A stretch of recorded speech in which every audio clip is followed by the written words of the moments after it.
So hello friends, welcome to Gaurav economic classes. आज हम लोग पढ़ेंगे प्रॉब्लम ऑफ इंडियन एग्रीकल्चर के बारे में। और सबसे बड़ी बात, मैंने प्लेलिस्ट बना दी है। प्लेलिस्ट सेक्शन में आप जाइए, इंडियन इकोनॉमिक डेवलपमेंट से आपको सारे लेक्चर्स लाइन बाय लाइन सारे मिल जाएंगे। ठीक है, तो आज हम लोग पढ़ेंगे प्रॉब्लम ऑफ इंडियन एग्रीकल्चर के बारे में। इंडियन एग्रीकल्चर के बारे में पढ़ेंगे। देखिए यहाँ लिखा क्या हुआ है, Indian agriculture face a host of problem. देखिए आज भी हो और या इंडिपेंडेंस के टाइम हो, हमारे एग्रीकल्चर में काफ़ी ज़्यादा प्रॉब्लम फेस कर रहा था। एग्रीकल्चर सेक्टर हमारा शुरुआत से ही काफ़ी ज़्यादा प्रॉब्लम फेस कर रहा है। It is owing to this problem, इन सब प्रॉब्लम की वजह से हमारा जो एग्रीकल्चर सेक्टर वो आज भी बैकवर्ड है और स्टैग्नेंट है। स्टैग्नेंट मतलब होता है रुका हुआ है, स्टॉप है बिल्कुल, मतलब उसमें ज़्यादा ग्रोथ वगैरह नहीं दिखती, ना के बराबर ग्रोथ वगैरह होती होती है, बट ठीक है, बहुत ही कम ग्रोथ होती है। ठीक है ना। तो सबसे पहले प्रॉब्लम क्या है, lack of permanent means of irrigation. Lack of permanent means of irrigation क्या है? सबसे पहले इरिगेशन मतलब क्या होता है? इरिगेशन वो एक चैनल है या वो एक सिस्टम है जिसके थ्रू हम लोग खेतों तक पानी पहुंचाने का काम करते हैं। ठीक है ना। तो crop farming in India is heavily dependent on rainfall. हमारे यहाँ जो फार्मिंग है वो किस में डिपेंडेंट है? रेनफॉल में। Permanent means of irrigation are extremely डिफिशेंट।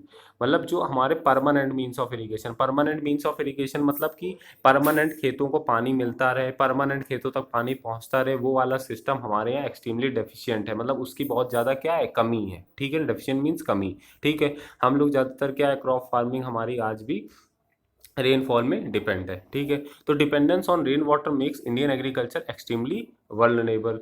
हमारा बिल्कुल अनसर्टेन हो जाता है, क्योंकि भाई बारिश तो हर समय होती नहीं, जब बारिश होगी तो अच्छी क्रॉपिंग होगी। ठीक है ना।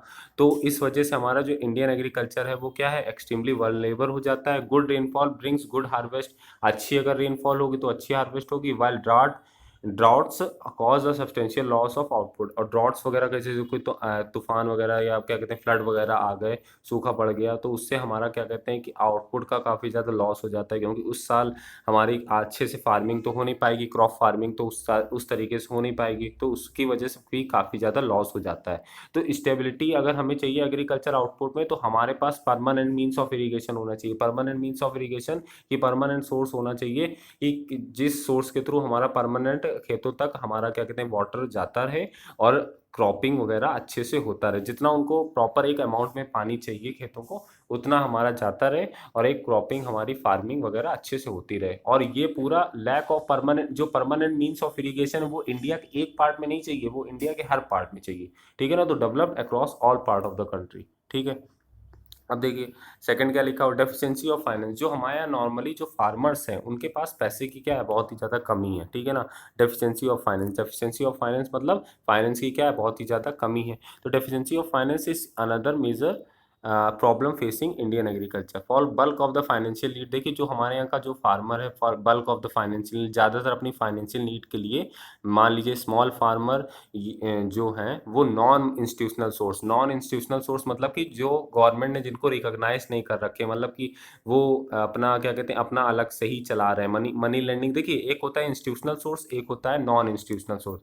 नॉन इंस्टीट्यूशनल सोर्स मतलब होता है कि जो गवर्नमेंट से रिकॉग्नाइज नहीं है, जो मतलब अपने आप में अपना ही कुछ रेट ऑफ इंटरेस्ट डिसाइड कर देते हैं लोन्स का, या कुछ भी अपने मन से हिसाब से चार्ज करते हैं। इंस्टीट्यूशनल जैसे बैंक्स वगैरह, बैंक वगैरह में आप लोन लेने जाएंगे तो एक हाँ रजिस्टर्ड है कि हाँ फार्मर को अगर पैसा लेने आता है तो आपको इतना इंटरेस्ट में आपको लोन देना है। बट ये नॉन जो इंस्टीट्यूशनल सोर्स होते हैं ये high rate of interest charge करते हैं। High rate of interest charge करते हैं, जैसे कि महाजन्स वगैरह। तो महाजन्स के पास जो मनी लेंडर्स हो गए, तो ये क्या है, they charge very high rate of interest. और इंस्टीट्यूशनल फाइनेंस जैसे कि banking and other is extremely scarce. और जो इंस्टीट्यूशनल सोर्सेस हैं, जो मतलब बैंक वगैरह हैं, वो गांव में उनकी क्या है, बहुत ही ज़्यादा कमी है। ठीक है। और दूसरी बात क्या कहते हैं, लोन लेने का प्रोसीजर इतना क्या कहते हैं थोड़ा टफ तो होता ही है। तो फार्मर हमारा इलिटरेट होता है, अनपढ़ होता है, तो ज़्यादा उससे पता नहीं होता, तो वो सोचता है कि मैं नॉन इंस्टीट्यूशनल सोर्सेस ही के पास पैसा लेने जाऊँ, मतलब लोन लेने जाऊँ, जैसे महाजन्स मनी लेंडर वगैरह के पास लोन लेने जाऊँ। क्या फ़ायदा, बैंकों वगैरह के पास जाऊँ, ज़्यादा फॉर्मेलिटी करनी पड़ेगी, ज़्यादा कुछ लिखना पड़ेगा, कुछ मुझे आता तो है नहीं। ठीक है ना। तो वही चीज़ है। तो is extremely scarce in relation to the needs of the farmers. अब देखिए लैक ऑफ फाइनेंस। अब देखिए अब फाइनेंस की क्या कमी है, फाइनेंस की क्यों कमी है, क्योंकि सबसे बड़ी बात नॉन इंस्टीट्यूशनल वाले चार्ज करते हैं हाई रेट ऑफ इंटरेस्ट, और इंस्टीट्यूशनल जो फाइनेंस है मतलब बैंक्स वगैरह उनकी गाँव में है कमी। तो जिसकी वजह से फाइनेंस इन लोगों को मिल नहीं पाता है, फाइनेंस मिल नहीं पाता तो हिंडर्स ग्रोथ। ये क्या करता है, ग्रोथ को स्टॉप करता है। इंडियन एग्रीकल्चर की ग्रोथ को स्टॉप करता है, और जिसकी वजह से high cost of borrowing lead to the vicious circle of poverty. अगर और ये जो फार्मर हैं लोन ले भी लेते हैं अगर मनी लेंडर्स वगैरह से, तो इनकी कॉस्ट ऑफ बोरोइंग मतलब लोन लेने की कॉस्ट बहुत ज़्यादा हाई होती है, जिसकी वजह से जो भी इनका फ़ायदा होता है वो अपना लोन की अमाउंट, लोन का इंटरेस्ट पे बैक करने में लगा देते हैं, एग्रीकल्चर में कुछ इन्वेस्ट ही नहीं कर पाते हैं। जब एग्रीकल्चर में कुछ इन्वेस्ट नहीं कर पाएंगे तो एग्रीकल्चर का डेवलपमेंट नहीं होता है, और ये हमेशा गरीब रह जाते हैं। तो बोलने का मतलब यही है कि अगर फार्मर्स ले भी लेते हैं लोन नॉन इंस्टीट्यूशनल सोर्सेज से, तो उनको बहुत ही ज़्यादा हाई रेट ऑफ इंटरेस्ट पे करना पड़ता है। तो हाई रेट ऑफ इंटरेस्ट पे करना पड़ता है, तो ज़्यादातर जो उनको इनकम, जो रेवेन्यू उनको आया आउटपुट सेल करके, तो वो क्या करते हैं पे बैक करने में लगा देंगे लोन की जो अमाउंट है। तो क्या मेन वो पॉवर्टी में VCS circle of poverty, VCS circle of poverty मतलब होता है नेवर एंडिंग सर्कल। वीसीएस मतलब क्या होता है, वीसीएस सर्कल मतलब होता है नेवर एंडिंग सर्कल। तो ऐसे वो पॉवर्टी के सर्कल में हो जाते हैं जो नेवर एंडिंग है, मतलब वो पॉवर्टी का सर्कल कभी एंड नहीं होता, ऐसे सर्कल में वो फंस जाते हैं। ठीक है ना। अब देखिए अब देखिए कन्वेंशनल आउटलुक, कन्वेंशनल आउटलुक मतलब, अब देखिए आज भी फार्मर का जो है क्या कहते हैं कि बहुत ही पुराना नज़रिया है, ठीक है ना, नया नज़रिया नहीं, उनका आउटलुक बहुत ही ज़्यादा क्या है, पुराना है। देखिए conventional outlook towards farming is yet another problem of Indian agriculture. Conventional, अब देखिए despite innovative farm technology, farm management practices, कई तरीके की फार्म टेक्नोलॉजी, इनोवेटिव मतलब कई तरीके की आज के टाइम मशीन्स आ गई हैं जिससे हम फार्म वगैरह में अच्छे से काम कर सकते हैं, फार्म मैनेजमेंट कर सकते हैं। Indian farmer continue to rely on the conventional wisdom, वो पुराने धर्रे में अपना काम करता है, वो एग्रीकल्चर को एक मीन्स ऑफ सब्सिस्टेंस मानता है, मतलब जिससे उसका पेट चल जाए। वो ये नहीं एग्रीकल्चर को समझता है कि इसको हम एज अ बिजनेस यूज़ करें। तो बोलने का मतलब ये है कि आज के टाइम भी या इंडिपेंडेंस के टाइम भी ज़्यादातर फार्मर्स हमारे यहाँ स्मॉल और मार्जिनल फार्मर हैं, तो वो क्या है, वो एग्रीकल्चर को अपना सब्सिस्टेंस देखते हैं। सब्सिस्टेंस मतलब होता है कि वो अपना क्या कहते हैं, बस एग्रीकल्चर को इतना देखते हैं कि वो अपना पेट पाल सकें, अपना क्या कहते हैं बेसिक नीड्स फुलफिल कर सकें, वो एक्स्ट्रा प्रोड्यूस नहीं करते हैं जिससे उनको फ़ायदा हो या बिजनेस में वो आगे सेल करें जाके। ठीक है ना, ज़्यादातर फार्मर्स नहीं करते हैं, कुछ लोग करते हैं, तो उन्हीं की वजह से हम लोगों को क्रॉप्स वगैरह आ पाती हैं। ठीक है ना, तो जो हमारे फार्मर्स का आउटलुक है वो बहुत ही कन्वेंशनल है, ठीक है ना, अपडेटेड नहीं, नज़रिया उनका बहुत ही ज़्यादा पुराना है। तो अकॉर्डिंगली ही continues to focus on crop which offer him food security. अब देखिए वो वही क्या कहते हैं क्रॉप कल्टीवेट करते हैं, वो वही क्रॉप उगाते हैं जो जिनसे उनको क्या मिले, फूड सिक्योरिटी मिले, रेदर देन वो क्रॉप नहीं पैदा करते हैं जिससे उनको क्या मिले, हाई प्रॉफिट मिले। क्योंकि भाई प्रॉफिट अगर होगा तो रिस्क भी है, तो वो ऐसी फार्म प्रोडक्ट नहीं उगाते हैं, ऐसी प्रोडक्ट को कल्टीवेट नहीं करते हैं जिससे उनको रिस्क हो या हाई प्रॉफिट मिलना हो, बस उतना ही प्रोड्यूस करते हैं जो जो उनको खाना है, और नॉर्मली वही चीज़ें प्रोड्यूस करते हैं। दो typical Indian farmer is reluctant, जो हमारा इंडियन फार्मर है वो रिलक्टेंट है, कंफ्यूज है, रिलक्टेंट मीन्स होता है कंफ्यूज है, ठीक है, to grow as an entrepreneur. अब भाई हमारा जो फार्मर है वो एंटरप्रेन्योर नहीं बनना चाहता है, वो नॉर्मली रिस्क नहीं लेना चाहता, प्रॉफिट, अब भाई प्रॉफिट अगर आपको, भाई आप कोई भी काम कर रहे हैं, आप उम्मीद कर रहे हैं कि प्रॉफिट हो मेरा, बट आपको रिस्क भी तो लेना पड़ेगा। तो ज़्यादातर जो फार्मर है वो कंफ्यूज है कि मैं एंटरप्रेन्योर बनूँ या क्या कहते हैं कि मैं एक फार्मर ही बना रहा हूँ, ठीक है ना, तो उसकी इतनी हिम्मत नहीं होती। नॉर्मल्स इंडियंस भी क्या कहते हैं यही करते हैं कि वो रिस्क लेना नहीं चाहते हैं, वो चाहते हैं कि जैसे पहले दिन मैं बिजनेस स्टार्ट करूँ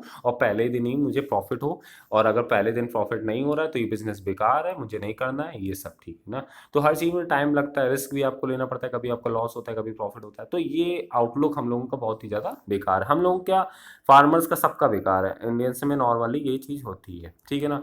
अब देखिए स्मॉल एंड स्कैटर्ड होल्डिंग, जो फार्मर्स के पास होल्डिंग है, मतलब जो ज़मीनें हैं, ज़मीनें क्या कहते हैं कि होल्डिंग्स हैं, ज़मीनों की होल्डिंग है जो उनके पास, holding in India are not only small. देखिए लोगों के पास कम ज़मीनें तो हैं बट स्कैटर्ड भी है, मतलब कोई ज़मीन यहाँ है, कोई ज़मीन वहाँ है, बिखरी हुई ज़मीनें हैं, मतलब लोगों के पास स्मॉल होल्डिंग तो है, कम ज़मीनें हैं बट वो क्या है, स्कैटर्ड, बिखरी हुई हैं, मतलब कोई यूपी में ज़मीन है, कोई पंजाब में ज़मीन है, ठीक है ना। तो स्मॉल होल्डिंग की वजह से क्या हो जाता है, अगर आपके पास ज़मीन कम है तो आप उसमें मॉडर्न टेक्नोलॉजी का यूज़ नहीं कर सकते फार्मिंग वगैरह करने के लिए। भाई एक आपका छोटा सा पार्ट है अगर ज़मीन का, तो उसमें आप फार्मिंग वगैरह का क्या कहते हैं एक्टिविटी परफॉर्म ही नहीं कर सकते, मॉडर्न टेक्नोलॉजी का यूज़ ही नहीं कर सकते। ठीक है।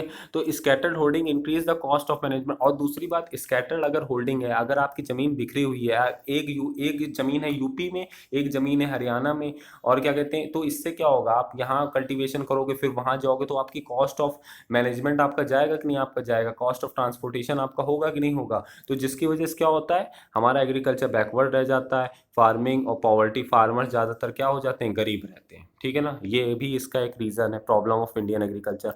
एक्सप्लोटेटिव एग्रीगेरियन रिलेशन, देखिए एग्रीगेरियन रिलेशन मतलब, देखिए फार्मर जब भी एग्रीकल्चर की जब हम बात करते हैं तो दो लोगों की जरूर बात करते हैं, एक हम बात करते हैं ओनर ऑफ द सॉइल और एक हम बात करते हैं टिलर ऑफ द सॉइल। ठीक है ना, तो ओनर ऑफ द सॉइल कौन है, लैंडलॉर्ड, जो जमीन का मालिक है, और टिलर ऑफ द सॉइल कौन है, जो जमीन में काम कर रहा है। ठीक है ना, तो इनके बीच में जो रिलेशन रहता है वो बहुत एक्सप्लोटेटिव रहता है। एक्सप्लोटेटिव मतलब लड़ाई झगड़े, मतलब कोई किसी का भला नहीं चाहता है, नॉर्मली लैंडलॉर्ड टेलर्स का भला नहीं चाहते हैं। ठीक है ना, तो होता क्या, देखिए मैं आपको बताता हूँ।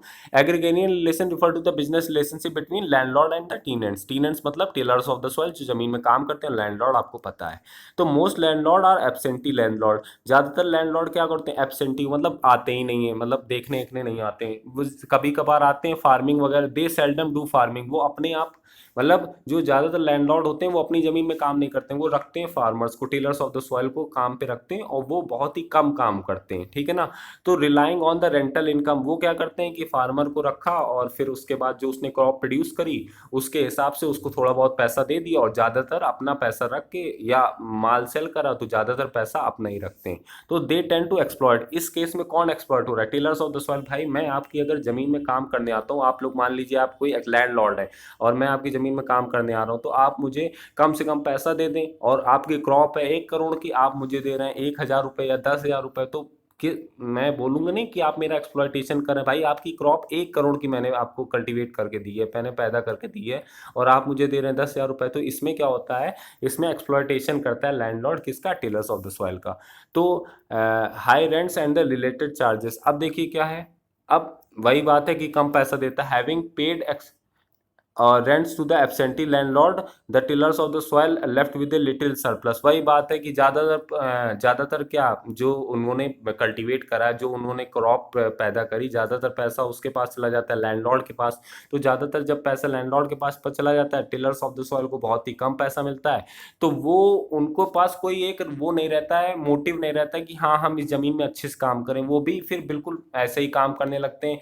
वो भी उनके पास एक क्या कहते हैं, मोटिवेशन नहीं रहता है कि हाँ मैं अच्छे से काम करूंगा तो मुझे और पैसा मिलेगा। भाई जब मुझे पता है कि मैं और जितना अच्छे से काम कर लूँ 10 ही हज़ार रुपये मिलेगा, तो मैं भी वही बेकार काम करूंगा। तो इससे क्या होता है, इससे एग्रीकल्चर में आगे इन्वेस्टमेंट नहीं होता है, एग्रीकल्चर हमारा बढ़ नहीं पाता है, और जब एग्रीकल्चर नहीं बढ़ेगा तो एग्रीकल्चर सेक्टर क्या रह जाएगा, बैकवर्ड रह जाएगा। तो accordingly land continue to be use, और इस वजह से लैंड जो है हमारी, लैंड मतलब एग्रीकल्चर जो सेक्टर है वो एक सबसिस्टेंस की लिए यूज करा जाता है। मतलब एग्रीकल्चर सेक्टर हमारा बिजनेस में चेंज ही नहीं हो पाता है। बिजनेस मतलब ये नहीं कि बिजनेस प्रॉफिट में उसे यूज ही नहीं करा जाता है, क्योंकि भाई owner of the soil tillers of the soil को एक्सप्लॉइट करता है, टिलर्स ऑफ द सॉइल सारी गुस्सा एग्रीकल्चर में निकाल लेता है, वो उस तरीके से प्रोडक्शन ही नहीं करता। जब उस तरीके से प्रोडक्शन ही नहीं करेगा तो एग्रीकल्चर हमारा सफर होता है, एग्रीकल्चर जब सफर होता है तो ओवरऑल पूरी प्रॉब्लम एग्रीकल्चर को झेलनी पड़ती है। ठीक है, अब देखिए क्या लिखा है, 6 पॉइंट है, lack of organize marketing system. आज के टाइम हमारा कोई ऑर्गेनाइज मार्केटिंग सिस्टम नहीं। ऑर्गेनाइज मार्केटिंग सिस्टम मतलब होता है कि हाँ फार्मर ने आउटपुट प्रोड्यूस करा,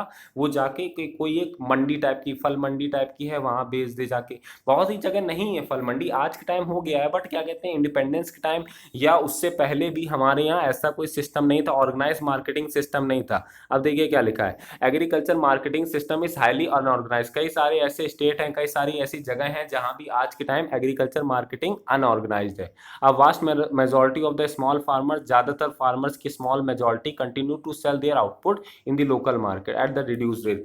ज्यादातर फार्मर्स क्या करते हैं, ऑर्गेनाइज मार्केटिंग स्ट्रक्चर है नहीं तो लोकल मार्केट में सेल करते हैं, और लोकल मार्केट वाले क्या करते हैं, होलसेलर उनसे कम दाम पे खरीद लेते हैं। ठीक है, to a large extent this is their compulsion, और वो उनकी मजबूरी भी होती है। भाई अब कोई ऑर्गेनाइज मार्केट स्ट्रक्चर है नहीं तो भाई जहां बिक रहा है माल वहीं बेचो। तो फार्मर्स क्या करते हैं कि अपना माल लोकल मार्केट में सेल कर देते हैं और लोकल मार्केट वाले उनकी मजबूरी का फायदा उठा के उनको कम से कम पैसा दे देते हैं। तो they are oblige to sell their produce to the mahajans, महाजन्स को देते हैं, मनी लेंडर्स को देते हैं, मनी लेंडर्स जिनसे उन्होंने पैसा लिया होता है लोन में, जब पैसा नहीं चुका पाते हैं तो अपना जो क्रॉप पैदा कर रहा है वही दे देते हैं जाके। क्योंकि भाई अब एक बात बताइए, मनी लेंडर ने आपको पैसा दिया, फार्मर को पैसा दिया, फार्मर ने जब लोन नहीं दे पाया तो क्या करेगा मनी लेंडर, उससे उसकी क्रॉप ले लेगा। तो इन सब प्रॉब्लम्स की वजह से हमारा एग्रीकल्चर क्या रह जाता है, बैकवर्ड रह जाता है। ठीक है, अब देखिए briefly, agriculture in India face a number of problem, बहुत सारी प्रॉब्लम्स होती हैं एग्रीकल्चर में।